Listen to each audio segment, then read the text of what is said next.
Ahogy! Üdvözöllek a Sevatos Krokinol csatornán, ahol bemutatom, mennyire szenzációs játék a Krokinol, és felesleges rohanni, mert minden pöckölés számít. Most a legalapvetőbb dolgokról szeretnék beszélni a Krokinolról, mármint, hogy mi szükséges ahhoz, hogy az ember játszhasson, és hát felesleges kerülgetni a forró kását, egy tábla szükséges hozzá, illetve ismerősökének van egy táblája.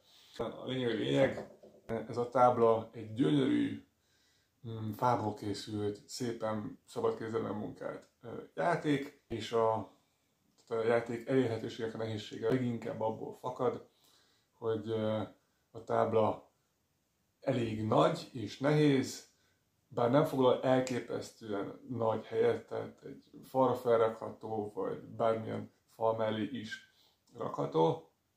Egy tábla általában elég szokott lenni egy háztartásban. Ez egy ugye nem annyira ismert játék. Például Magyarországon én két gyártót ismerek, aki egyáltalán készít ilyet, és az ára is elég jelentős ennek a táblának.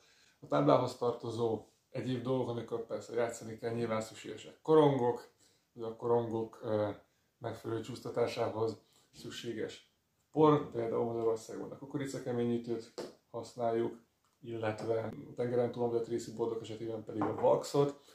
A vax egy szemcsésebb, a por ez sokkal finomabb anyag, mindkettőt alapvetően a korongra visszük fel, és úgy pöckölünk. Itt most látjátok, az árokban van vax, tehát abban esetben, hogy a korongra azt mondjuk pöckölni, akkor valamennyi szemcsét ráviszek a korongra, és úgy pöckölök.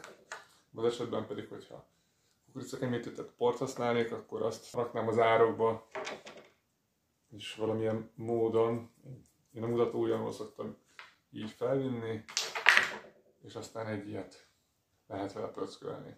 A játékhoz a táblán és a korongon kívül még jó, ha van hozzá valamilyen gyűjtő, alapesetben bármiféle tálka, vagy egy ilyen 20-as korongok gyűjtéséhez használható gyűjtő, ami lényegében csak arra való, hogy lássuk és követni tudjuk azt, hogy hol tartunk a játék során. Amit itt láttok, azok ilyen 3D nyomtatott gyűjtők, más jellegű ilyen hengerek is elérhetőek amúgy a online, de alapvetően egy bármilyen diszkontárral ez van vásárolható salátástál, vagy valami is alkalmas lehet arra, hogy nyugodtan tároljuk a korongokat, tehát abban az esetben, hogyha lövünk egy 20-ast, én erre hajtok, így van, akkor rakhatjuk azt ide is,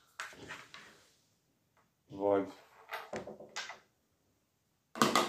ott is gyűjtetjük, és mindkét fél látja, mindkét játékos, vagy társas, minden 4 játékos látja, hogy éppen hol tartunk a játék során.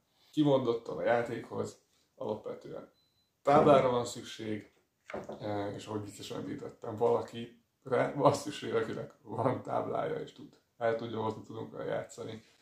A hozzátartozó egyéb kiegészítők, tehát a korong, a csúszó, por vagy vax, illetve a tálkák, azok sokkal könnyebben hozzájuthatóak, sokkal könnyebben beszerezhetőek. Ennyire szerettem volna most beszélni, köszi szépen a figyelmet, sziasztok!